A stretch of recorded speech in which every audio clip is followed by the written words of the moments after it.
Hi, if we haven't met, my name is Steph. I have 28 years experience in business accounting and finance, and I like to try to make business and accounting easy for those that are just starting out. I wanted to do a series on business plan. A lot of people think when they start a business, they don't necessarily need a plan. A plan is for someone who is larger or wants an investor or needs a bank loan. But quite honestly, your business plan is for you. What your business plan can do is it can help give you clarity and understanding. If you're at a fork in the road and you're not sure which business decision to make and what direction to take your company, always go back to your plan. That's why it's really important for you to take some time and really think through all the steps of a business plan.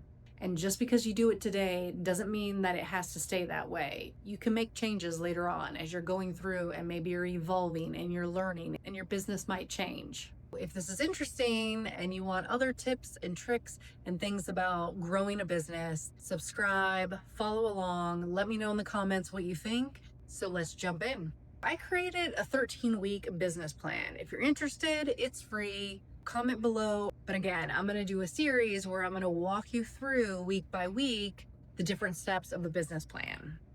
The first step, week one, is understanding 5 different aspects. The first one is your why. The second one is your strengths. The third one is your limitations. The fourth one is your finances. And the last one is your commitment. By the time you've gotten to the business plan, usually you already have your idea in mind. You have an idea of what it is that you want to do in your business, whether you're going to sell a product or whether you're going to provide a service. Week one is all about answering these 5 questions.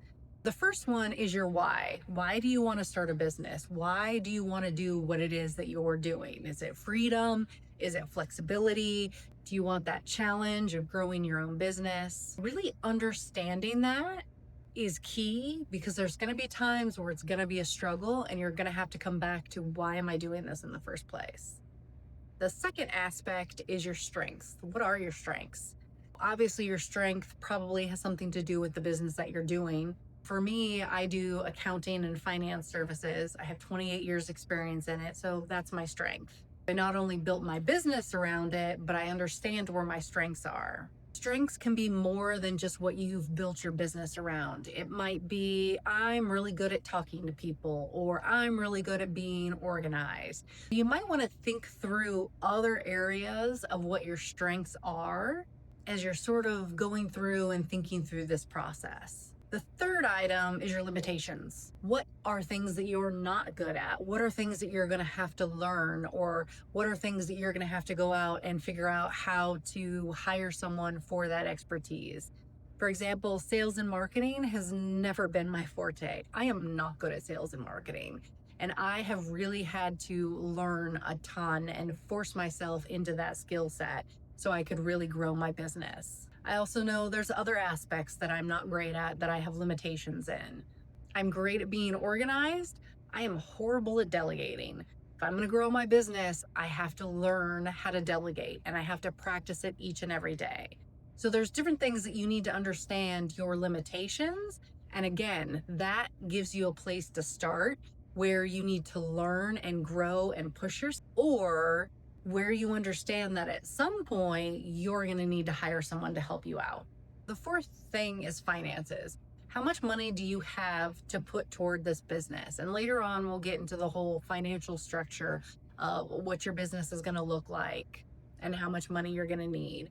But you should be realistic as to how much money you can really spend in building a business. Can you start a business with nothing? You can. There's some things that you will have to pay for, though. For example, when you get into your business structure and setting up an LLC, there's going to be some fees associated with that. But the good news is you can do a lot of that stuff on your own to save money and to save time. Well, you might not necessarily save a lot of time, but you'll definitely save money. It's key to start thinking about your finances and how much money you really have to devote and how much money you think it actually might take. And again, further down in the plan, we'll get to all of the nitty-gritty of that. Lastly, what's your commitment? Are you committed to doing this? And if so, how much? Because it's not going to be easy. You might be doing a 9-to-5 right now and trying to figure out how to build this business and start it from scratch. You might have late nights. You might have to work weekends. Right now it's a Saturday. This is what I'm doing.